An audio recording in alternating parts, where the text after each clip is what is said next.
March 1983. North Carolina State wasn't supposed to be there.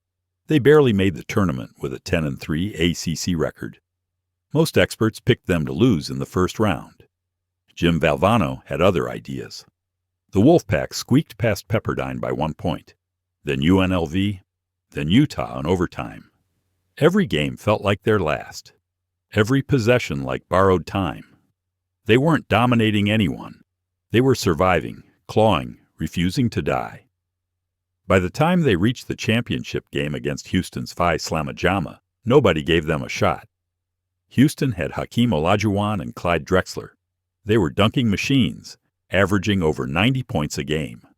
The bookmakers set the line at 7 points. Might as well have been 70. Valvano knew one thing. You can't dunk free throws.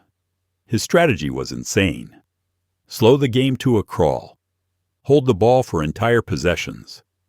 Force Houston to play their worst game.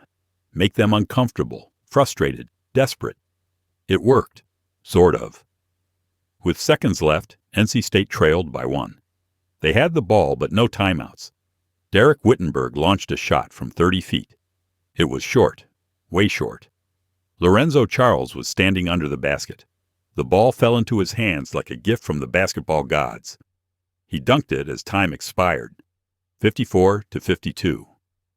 What happened next became the most iconic image in tournament history.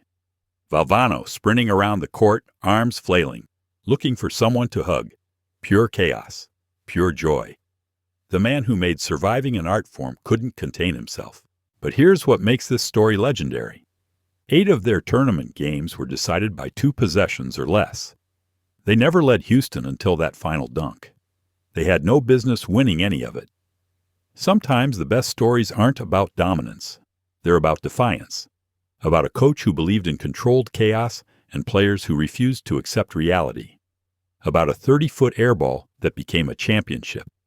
That's March Madness. That's why we watch. Because sometimes, just sometimes, the impossible decides to show up.